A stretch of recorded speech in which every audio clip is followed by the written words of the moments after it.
Okey, bismillahirrahmanirrahim. Assalamualaikum, salam sejahtera, selamat bertemu kembali. Baik, untuk video yang terkini ni, saya nak bincangkan Kelantan 2023, kertas 1. Jom. Baik, kita terus ke soalan pertama.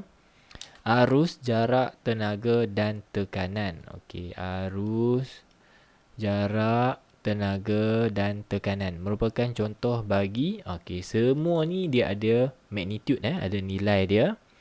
Tapi tidak ada direction, tidak ada arah. Maka ianya semua ini tergolong dalam kuantiti skala. Okey, soalan 1 direct je. Terus ke soalan 2, antara berikut manakah mewakili persamaan F sama dengan KX. Kalau kita tengok sini, dia bagi awak satu persamaan daripada Hooke's Law, dan Hooke's Law ni kalau kita tengok formula dia ni berasaskan kepada formula Y sama dengan MX tambah C, iaitu persamaan garis lurus. Persamaan garis lurus. Jadinya untuk dapat garis lurus, syaratnya paksi Y mestilah dilabelkan sebagai F, paksi X mestilah dilabelkan sebagai X kecil kat situ. Jadi jawapan paling tepat adalah A. Kalau kita nak pergi ke hukum Hooke sikit, kita dapati bahawa nilai C iaitu y-intercept adalah kosong, iaitu bertepatan dengan jawapan A, kosong. Dan kemudian M, nilai kecerunan adalah mewakili nilai K. Ni K yang ni, iaitu dipanggil sebagai Springs constant ataupun pemalar spring. K adalah pemalar. Tu dia bagi dalam soalan. Alright, nombor 3. Raja menunjukkan seorang budak menaiki basikal ke sebuah pasaraya. Kemudian dia bagi maklumat-maklumat dia. Budak itu mengayuh basikal dengan, tengok pilihan jawapan kan. Semua dia bagi jenis motion, jenis motion apa? Gerakan. Jenis gerakan. So untuk tahu gerakan, kita ambil dulu nilai laju atau halaju dia. Dekat sini laju kan. So untuk saat pertama, dari 0 ke 1 ni 1 saat kan. Saat pertama telah bergerak sejauh 4 meter. Maka berapa laju dia? 4 meter per saat. Saat yang kedua, saat 1 hingga saat kedua. Saat yang kedua lah kan. Jadinya bergerak juga sejauh 4 meter. Berapakah lajunya? 4 juga. 4 bagi 1 kan. 4 meter per saat. Cuba tengok sini pula.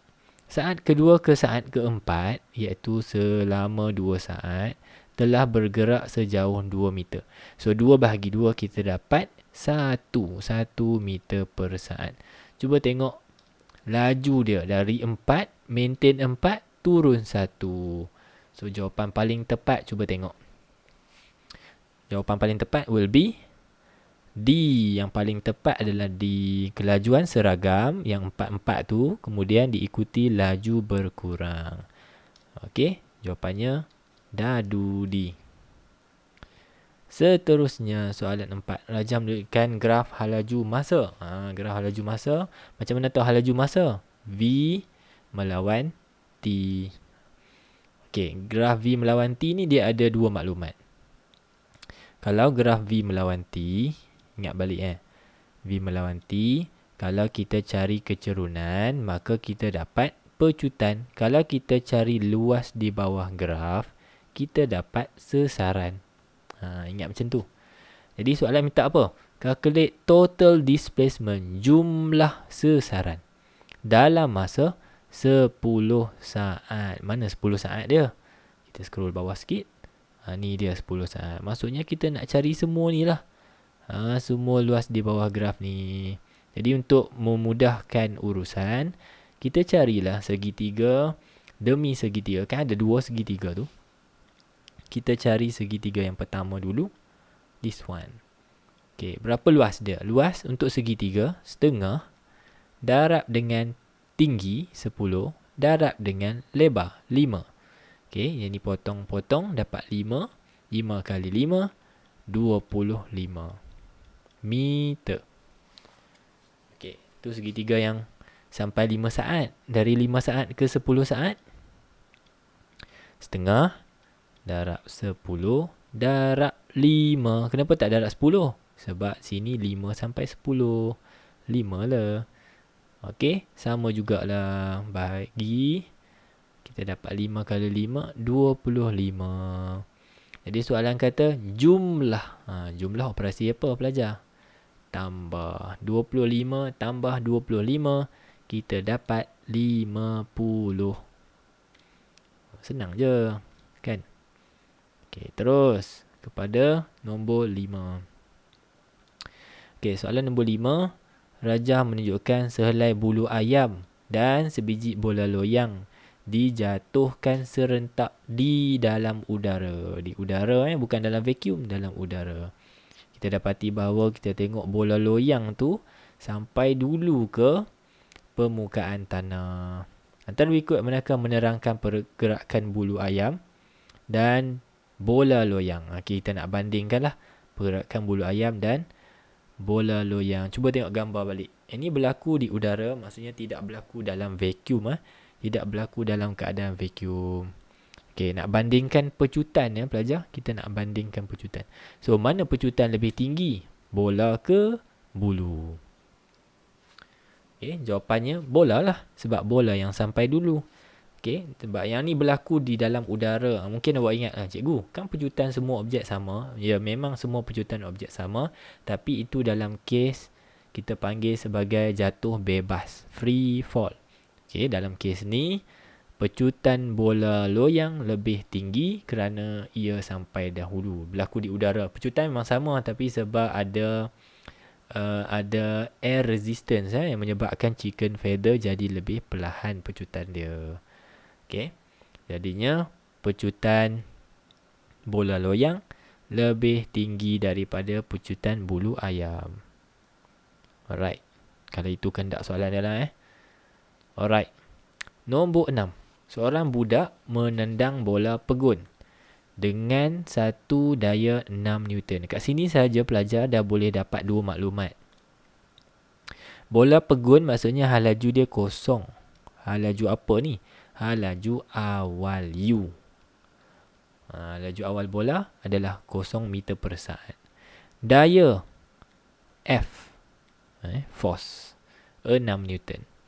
Selepas 2 saat, ni dia bagi maklumat lagi. 2 saat daya itu dikenakan.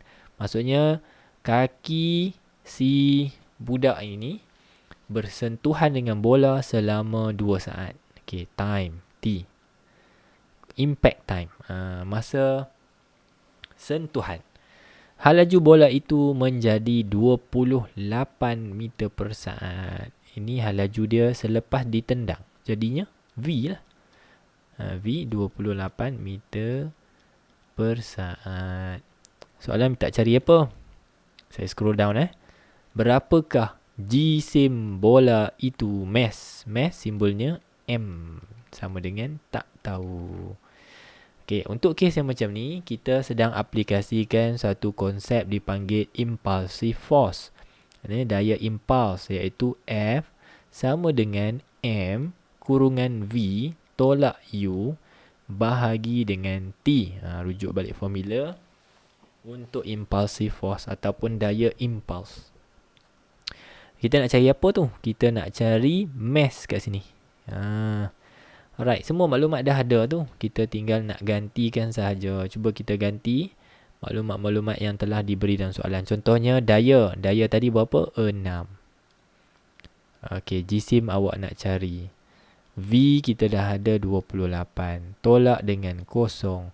Bahagi dengan masa. Masa adalah 2. Okey. Selesaikanlah jalan kira tu. Sepatutnya soalan ini awak dapat jawapannya B. 0.43 kilogram. Okey, saya kena cepat tau. Kalau awak nak macam nak dapatkan jawapan dulu, awak pause video saya. Macam biasalah. Awak pause dulu, lepas tu sambil awak kira agak-agak nak dapat tu, awak play kan. Nanti dapat serentak lah kan sama-sama. Macam tu cara dia. Alright. Nombor 7. Rajah 5 menunjukkan satu objek berjisim M dilancarkan dengan laju linear V. Ni semua maklumat-maklumat lah ni. km jisim linear speed v in a radial circular trajectory dalam satu lintasan membulat dengan jejari r. Objek itu dikatakan sedang mengalami pecutan memusat, centripetal acceleration A. Saya akan bulatkan semua komponen-komponen yang disebutkan ni lah, simbol-simbol yang disebutkan ni. Okey. Baik. Graf manakah menunjukkan hubungan antara A dan R? Antara A dan R apabila M dan V dimalarkan. Okey, dia nak suruh awak pilih graf A melawan R tau. Sebelum awak pilih, awak kena tahu dulu formula untuk pecutan memusat. Pecutan memusat, dia ada formula dia. A sama dengan V kuasa 2 bahagi dengan R. Bagi yang belum hafal ni, salin cepat-cepat boleh hafal. A tu apa? A tu pecutan memusat. V apa? Linear speed. Okay, laju linear. Kuasa 2. Bahagi dengan R. R tu apa? Jejari. Okay, lintasan membulat jejari. Semua ada kat sini kan? Okay. Jadinya soalan minta hubungan antara A dengan R.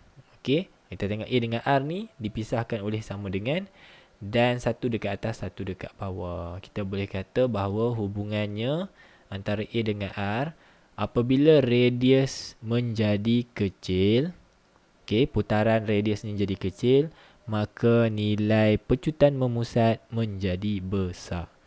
Okay, berdasarkan daripada hubungan itu, kita pilih graf yang sesuai. So, graf yang sesuai, bila R meningkat, A mengecil. Bila R mengecil, A meningkat. Yang paling sesuai adalah jawapan A. Okay, A ni yang paling sesuai. Paling tepat. Bukan paling sesuai, paling tepat.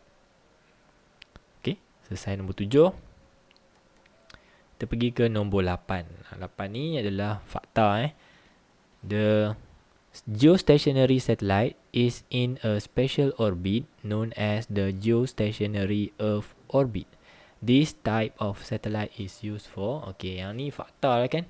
Untuk satelit jenis geostationary, maksudnya dia tidak pergi ke permukaan lain, sentiasa berada di permukaan yang sama, dan dia ada orbital period 24 jam, and so on and so forth. Okay, sesuai untuk aplikasi C, communication. Kalaulah satelit itu tidak berada pada permukaan yang sama setiap masa, maka hari ni kita telefon kampung kita dapat, esok kita telefon kampung kita tak dapat. Sebab satelit tu dah duduk di kawasan lain. Tu dia punya logik dia kan. Simple logik lah untuk aplikasi geostationary satellite. Baik, nombor 9. Juga tajuk gravitation. Berapakah laju lepas escape velocity V for a rocket to move to the outer space? Okay, diberi maklumat jisim bumi, kemudian nilai G dan juga jejari bumi. Okay, yang ni adalah nilai laju lepas untuk roket bergerak ke angkasa lepas dari bumi. Dari bumi lah kan. Sebabnya dia bagi jisim bumi. Okay, kita keluarkan formula terlibat dulu. Formula terlibat untuk laju lepas adalah V sama dengan 2GM besar bahagi dengan R. Kemudian dapat jawapan, kita square root everything. Okay, dapat jawapan, kita square root everything. Okay, daripada situ, kita gantilah semua maklumat yang ada dalam formula. Okay, 2 is 2 lah kan, nombor 2. G adalah Universal Gravitational Constant 6.67 darab 10 kuasa negatif 11. Kemudian M adalah jisim bumi. Kalau pelajar soalan bagi jisim planet lain, awak jangan ganti yang bumi pula. Kita tengok dari mana roket tu nak berlepas. Kalau roket tu nak berlepas dari Marikh, maka M tu adalah M bagi Marikh. Dalam kes ni adalah bumi 5.97 darab 10 kuasa 24. Sorry muat ke tak tu, nampak ke tak? Nampak kot, insyaAllah. Okey, bahagi dengan radius bumi. Radius bumi 6.37. Darab 10 kuasa 6. Okey. Kemudian jangan lupa jawapan yang awak dapat tu mesti dipunca kuasakan.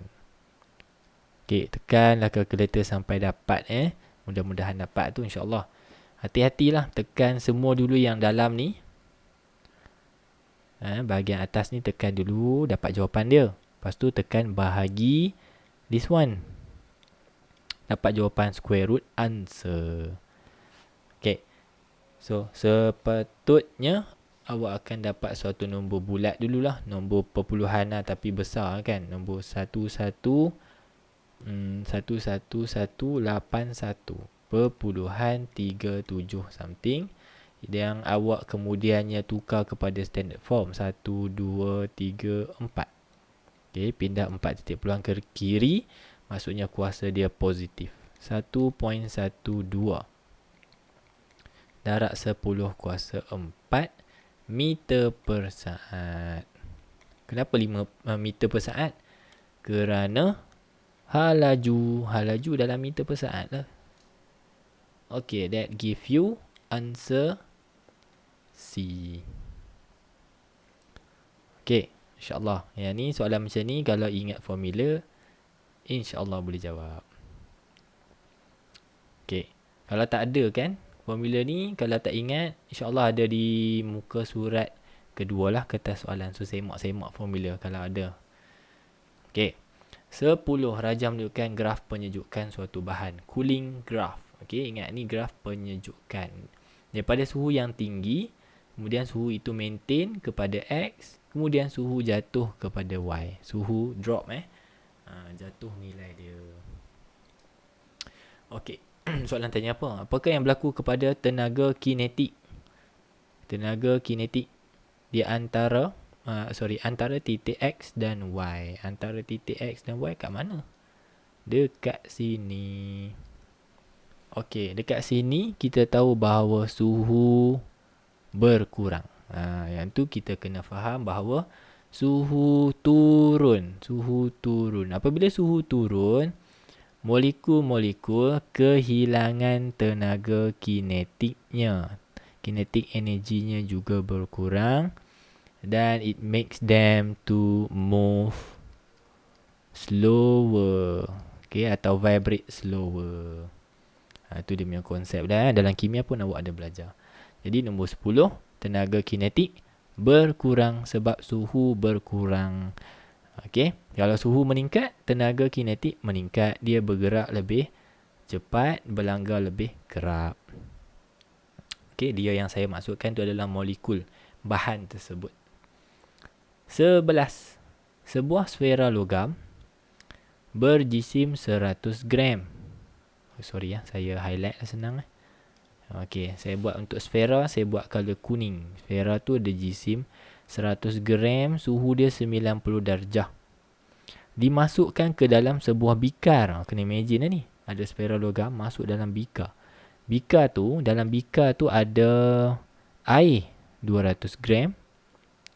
Dan suhu air tu 30 darjah Celsius. Okey. Poin seterusnya adalah soalan mention selepas mencapai keseimbangan terma. Dekat sini penting Selepas mencapai keseimbangan terma, suhu air dan sfera logam menjadi 36 darjah Celsius. Berapakah muatan haba tentu bagi sfera logam tersebut? Sfera logam tersebut, dia minta awak cari C. Nilai specific heat capacity.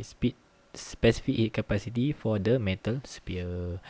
Okey, jangan takut soalan ni. Soalan ni kita akan mula selesaikan berasaskan maklumat objek mencapai keseimbangan terma. Apa maksudnya?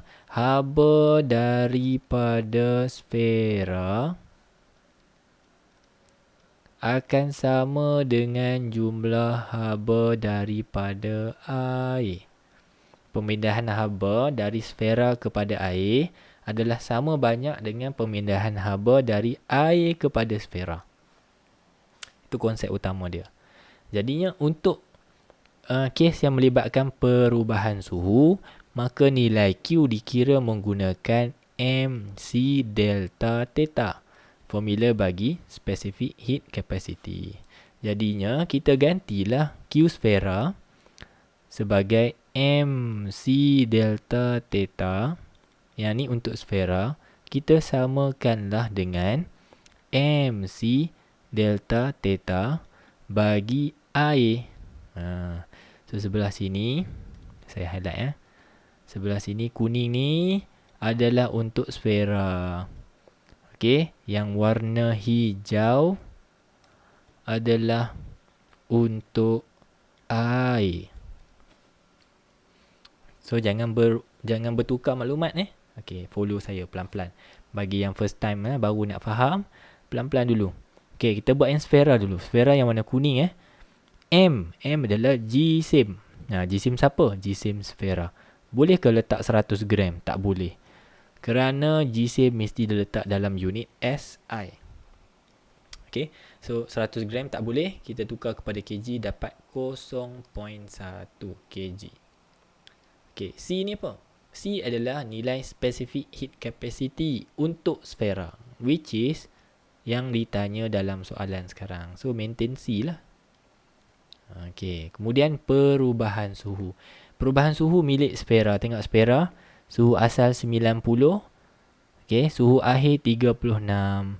So 90 tolak 36 macam tu. 90 tolak 36. Okey, selesai dah untuk sfera. Belah kanan untuk siapa? Untuk air. Okey, air pula, jisim air berapa tadi? Jisim air 200 gram, maka 0.2. Nilai C untuk air 4200. Dan perubahan suhu air, suhu air mula-mula 30 jadi 36. So 36 tolak 30 dapat 6. Okey, selesaikanlah persamaan ni. Okey, bagi sebelah kiri, tekan calculator. Masa ni lah awak nak pause Kalau awak nak kira, awak pause dulu. So awak akan dapat 5.4 C untuk sebelah kiri. Sebelah kanan ni 0.2 darab 4200 darab 6. Awak sepatutnya dapat 5040. Okey, kemudian nak dapatkan C macam mana? Soalan nak awak cari C ni. Jadi nombor di sebelah kiri ni bawa pergi bawah. 5040 bahagi 54. C awak bernilai 933.33 Joule kg negatif 1 degree Celsius negatif 1. Sorry tak muat. Okey, jawapannya bola. Pelan-pelan siapa yang baru nak buat latihan, lama dah tak ingat dah kan, lama dah tak buat tajuk haba. Okey, pelan-pelan kayuh. Okey, selesai untuk soalan 11. Kita move on ke 12. Bila tengok omboh ni, kita tahu dah mesti nak menguji awak tentang Pascal. Nevertheless, kita bacalah. Kita dah ada idea dah. Kita baca juga Rajam menunjukkan daya yang dikenakan pada satu ombor yang mengandungi udara terperangkap. Oh, udara pula diletak dekat sini. Biasa kan kita letak liquid kan? Kita letak minyak ke, letak air ke. Okey, dapati isi padu udara terperangkap berkurang apabila daya yang lebih besar digunakan. So, bila kita letak daya, dia kata isi padu udara jadi kurang. Okey. Hukum yang menerangkan situasi di atas. Okey. Yang ni direct lah kan, nombor 12 ni. Nampak macam Pascal. Okey, nampak macam Pascal. Sebab tu kita baca soalan juga. Nampak macam Pascal. Tapi bila kita tengok sini, mana ada Pascal? Mana ada hukum Pascal dekat sini? Sebab tu saya mention tadi, bila kita baca soalan, kita mark. Okey, rupa-rupanya dia letak udara. Dan ini sebenarnya nak uji tentang perubahan volume. Okey, perubahan volume. Dan apa yang kita apply kat sini adalah pressure. Okey, kita apply pressure sebab daya ni kan, daya kena pada satu permukaan area, kita apply pressure.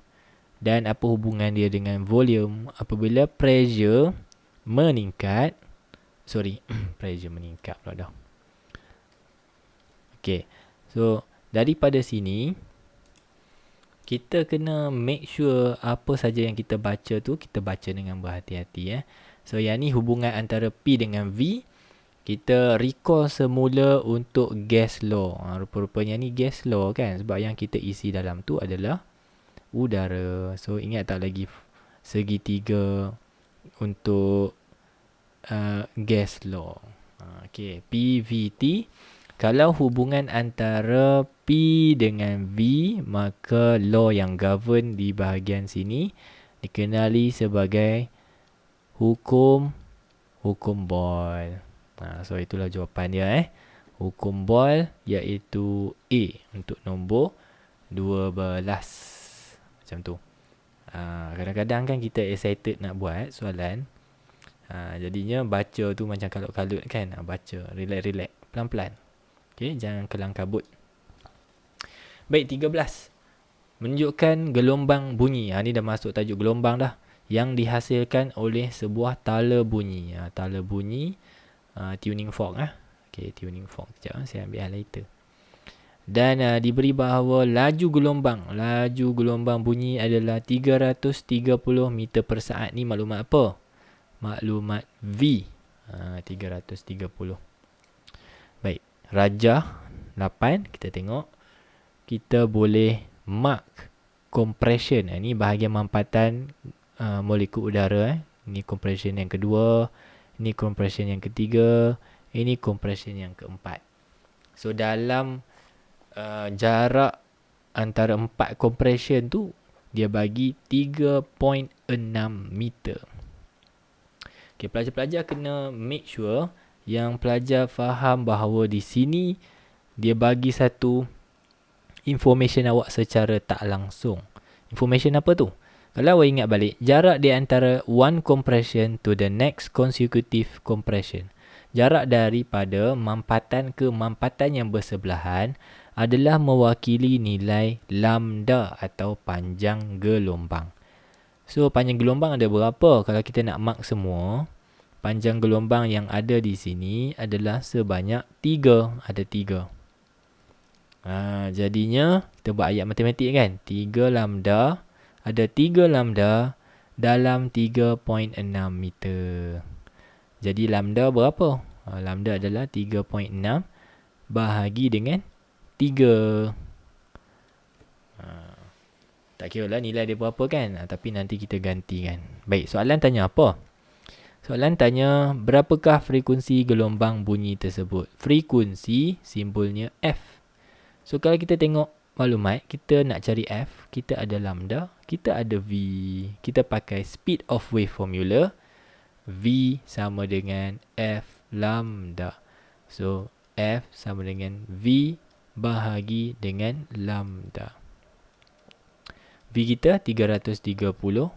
Lambda adalah 3.6 bahagi 3. Okay. Kat sini awak pause tengok. Dapat berapa jawapan awak? Okay. Jawapan yang sepatutnya awak peroleh adalah 275 dengan unit Hertz. Sebab frekuensi kan. So, jawapannya B bola.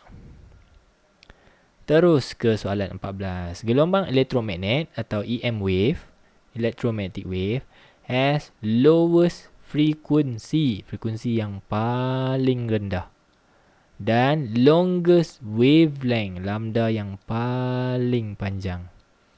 Okey, mana satukah yang fit the kriteria yang dinyatakan dalam soalan? Lambda paling panjang, frekuensi paling pendek. Kita pergi yang paling hujung sekali, iaitu radio wave. Okey, radio wave dia ada longest wavelength. Longest wavelength tu membantu dia untuk travel further. Ni fakta dia kan. Untuk merambat pada satu jarak yang lebih jauh. Tapi kelemahan dia ada frekuensi yang paling rendah. Kuasa penembusannya sangat lemah. Dia tak boleh. Dinding kalau tebal-tebal, bangunan kalau bawah tanah, dia tak boleh tembus. Sebab tu kalau radio, kita pasang radio dekat dalam kenderaan, kita bawa ke basement parking. Habis lah, kita tak akan dapat siarannya. Okey, 14. Selesai. 15. Kuantiti fizik yang malar bagi suatu gelombang selepas merambat melalui satu celah. Merambat melalui satu celah. Yang ni dia dah bagi clue dekat awak apa fenomena yang terlibat. Propagate through a slit. Kalau dia merambat through a slit, satu celah, ini fenomena pembelauan ataupun diffraction. Diffraction atau pembelauan. Dalam pembelauan, kita punya fokus adalah untuk menghasilkan spreads out. Kita nak hasilkan wave yang spreads out, dan yang paling utama adalah kita nak hasilkan amplitude yang lebih rendah. Kesan dia adalah amplitude yang lebih rendah, dan di samping itu menyebabkan tenaga gelombang juga menjadi rendah. Other than that, tidak berubah. Okay, other than that, tidak berubah. So, kena pilih betul-betul lah. Soalan tanya, physical quantity which constant. Dia nak yang malar. Yang malar. Yang malar. Yang tak berubah lah. Okay, apa jawapan paling tepat bagi soalan 15? Okay, jawapannya yang tak malar. Yang tak malar amplitude, sebab saya kata amplitude berkurang. So, jawapan yang ada 2 habis lah. Ini jawapan yang ada 2 habis. Ni jawapan ada 2 habis. Okay, tinggal B dengan D. So, jawapan paling tepat dadu 15D. Alright, terus kepada 16. Ni yang gantung-gantung ni kan. Tengok pun tahu dah. Yang ni mesti fenomena resonance kan. Resonance ni berlaku macam mana? Apabila satu objek itu dihayunkan, dalam kes ni kita hayunkan P kan. P ni akan keluarkan satu frekuensi. Okay, dan frekuensi ini akan menyamai dengan frekuensi asli Z. Natural frequency of Z. Kenapa? Sebab talinya sama panjang. Kebetulan tali yang membentuk P, pendulum P, dan tali yang membentuk pendulum Z adalah sama panjang. Jadi semua akan bergetar, tapi yang berayun, semua akan berayun, tapi yang akan berayun sama amplitude dia dengan P adalah Z. Ini dipanggil sebagai resonance. Satu fenomena resonance. Alright. 16, jawapannya dadu. Yang manakah akan oscillate with higher amplitude? Itu kesan resonance. Kalau dia mengalami resonance, dia akan oscillate. Bukan oscillate saja. Bukan Z akan oscillate saja. Dia akan force to oscillate. Dipaksa untuk bergetar. Bukan sahaja dipaksa untuk berayun atau bergetar, ianya forced to oscillate at maximum amplitude. Ni boleh rujuk balik, boleh study balik apa itu resonance, apa itu natural frequency. So 16 dadu. 17. Apakah ciri-ciri imej yang dihasilkan oleh cermin cembung convex mirror? Yang ni ada orang hafal kan, ada orang yang dia boleh cuba lukis. Convex mirror ni, kalau kita nak lukis secara ringkas, saya lukis kat sini . Baik, kita ada satu convex mirror. Saya cuba buat convex mirror kat sini. Nampak ke tak? Nampak Alright, convex mirror. Saya akan lorek belakang ni sebab permukaan yang memantul adalah permukaan sebelah kiri sini. Sebelah sini Alright, saya lukiskan objek. Saya akan lukiskan objeknya di depan cermin macam ni. Kemudian saya labelkan C, iaitu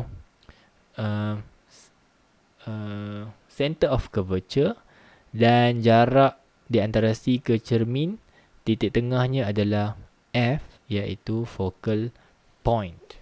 Itu objek dia. Alright, saya mula melukis. Saya akan mula melukis. Ray yang pertama datang daripada kepala parallel to the mirror. Disebabkan kan cermin ini adalah cermin cembung, maka cahaya akan dipantulkan mencapah. Cermin cembung sifat dia mencapahkan cahaya. Setinggi mana cahaya tu dicapahkan? Berdasarkan titik F. So tengok, saya akan garis putus-putus kat sini. Daripada F sampai sebelah sini saya buat solid line. Okay, garisan putus-putus yang saya buat tu adalah imaginary line sahaja. Panduan dia kan, setinggi mana cahaya tu terbias ke atas. Terpantul ke atas. Dicapahkan ke atas. Okay, ray yang kedua atau garis cahaya yang kedua saya akan buat warna hijau untuk awak nampak beza sikit kot. Nak bantu awak tengok. Adalah garisan yang menyambungkan dari kepala objek kepada titik C. Kalau di depan cermin kita buat solid line, di belakang cermin kita buat dotted line sampai dia lalu titik C. Sorry, ada miss sikit kan. Jadi di mana image dia? Sambil-sambil ni ngajar paper 2 sekali kan. So image-nya berada pada titik persilangan. Ini titik dia kan, titik persilangan antara yang warna biru dengan warna hijau. So kita garis dari titik persilangan tu turun ke bawah. This is the image. This is the object. So cubalah bandingkan size objek dengan size image. It is diminished. Jadi lebih kecil kan, image-nya lebih pendek daripada objek.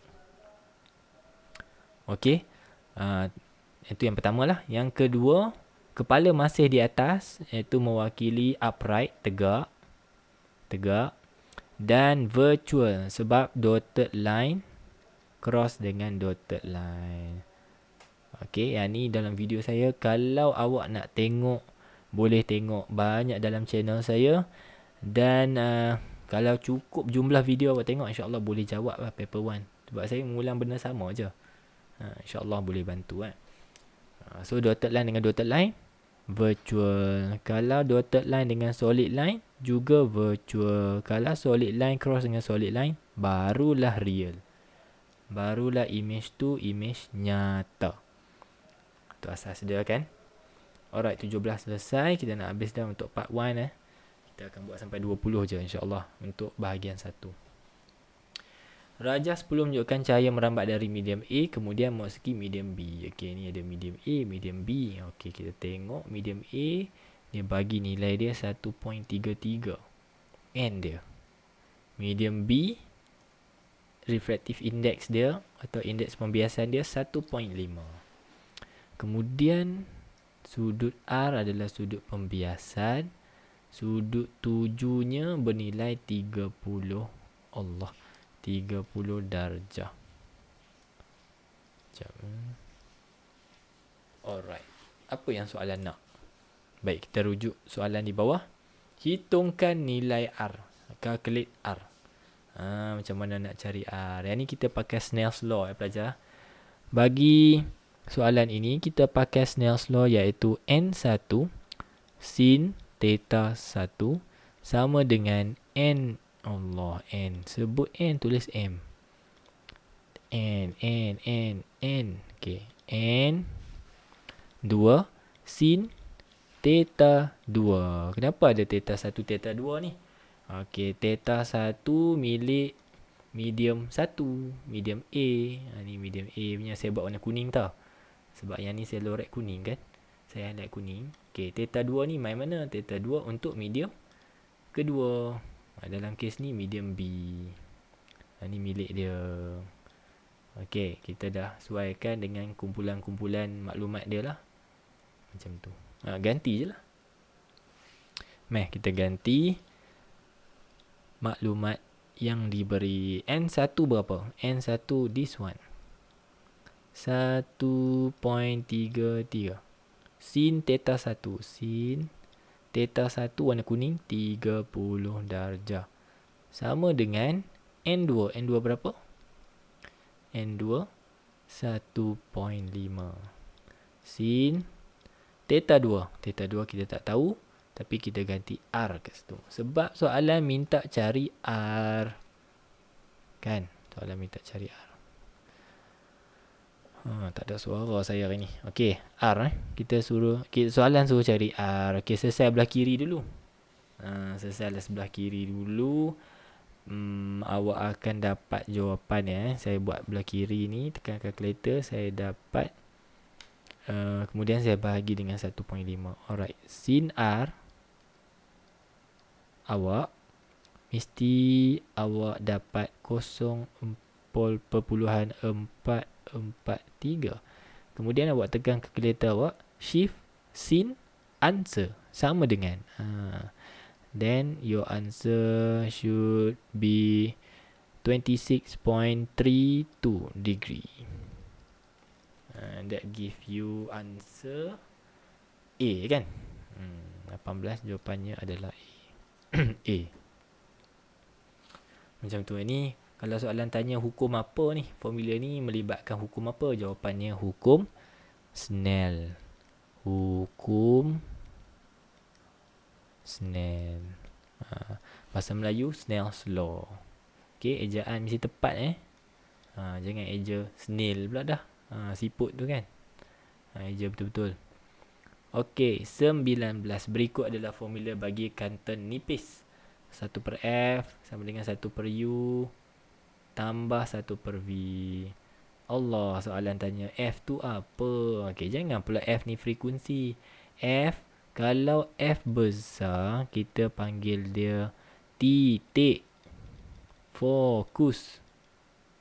Kalau F kecil, maka kita panggil dia panjang fokus. Focal length. Okay, focal length C. Jarak image tu yang mana? Jarak image adalah V, jarak objek adalah U. Okay, selesai nombor 19.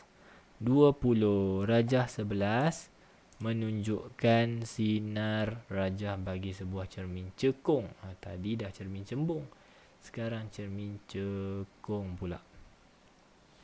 Okey, apakah kedudukan dan jarak imej V yang terhasil? Mari kita cuba lukis tengok. Okey, garis cahaya yang pertama daripada head of object pergi kepada cermin, parallel. Disebabkan cermin ni adalah cermin cekung, maka sifat cermin cekung adalah fokus atau memfokuskan cahaya. Bila fokus, cahaya pergi mana? Pergilah titik fokus. Jadi cahaya pergi titik fokus. Alamak, saya ingat. Cubaan kali kedua. Kita tengok berjaya ke tak. Okey boleh macam tu. Cahaya terfokus. Okey, ray yang kedua juga datang daripada kepala objek, head of object. Tapi kali ni dari kepala objek terus masuk ke titik fokus sampailah terkena kepada cermin. Kemudian daripada cermin terpantul parallel kepada terpantul parallel keluar daripada cermin. Macam tu. Inverse lah kan. Cahaya yang warna, garis cahaya warna merah ni dan warna biru ni adalah inverse antara satu sama lain. Yang ni mula-mula merah parallel masuk dalam F, biru masuk dalam F, parallel dia inverse. Okey, kat mana image dia? Soalan tanya, di manakah posisi, kedudukan dan jarak image yang terbentuk? Okey, now ambil pen warna oranye. Saya akan mark persilangan tu, kemudian saya garis kepada principal axis. Kepala saya buat kat bawah. Kenapa kepala kat bawah? Sebab garis cahaya semua ambil dari kepala. Kalau awak tengok sini, semua ambil dari kepala. Ni kepala kan? Kalau saya ikut ni, kepala kat bawah. Yang ni pun kepala kat bawah. Ini bermaksud objek kita dalam keadaan songsang. Okey, jom tengok pilihan jawapan. Mana yang lebih sesuai? Di hadapan cermin. Memang di hadapan cermin lah kan semua. In front of the mirror. Betul lah tu. Okey, tapi kita tengok image distance. Image distance, Kalau kita boleh labelkan F. Cuba kita labelkan F. Mana dia warna hijau. Okey. F kecil, tadi saya kata F kecil apa? F kecil adalah panjang fokus. Macam mana nak ukur panjang fokus? Mesti dia daripada titik fokus kepada cermin. Inilah dia panjang fokus. Okey, daripada titik F kepada titik C adalah satu kali lagi panjang fokus. Jadinya daripada C kepada cermin, berapa panjang dia? 2 panjang fokus. Okey, objek kita berada pada tepat-tepat di 2 kali panjang fokus. Itu jawapan dia. Kedudukan image is at 2F, 2 kali panjang fokus. Mana yang paling tepat? Pilihan jawapan mana paling tepat? Which is C. Jawapan paling tepat adalah C. Okey. So kalau kali pertama tengok dan rasa bermanfaat video yang saya kongsikan, silalah share dengan kawan-kawan. Kalau ada teguran apa-apa boleh tegur dekat bawah. Kalau nak say hi pun boleh kat bawah. Kalau ada request apa-apa, penambahbaikan pun boleh request kat bawah. Okey, insya-Allah kalau cukup jumlah dan diberikan kekuatan, insya-Allah kita akan jumpa dalam bahagian kedua, soalan 21 hingga soalan 40. Sampai sini saja. InsyaAllah teruskan usaha anda. Kita jumpa lagi. Assalamualaikum. Bye.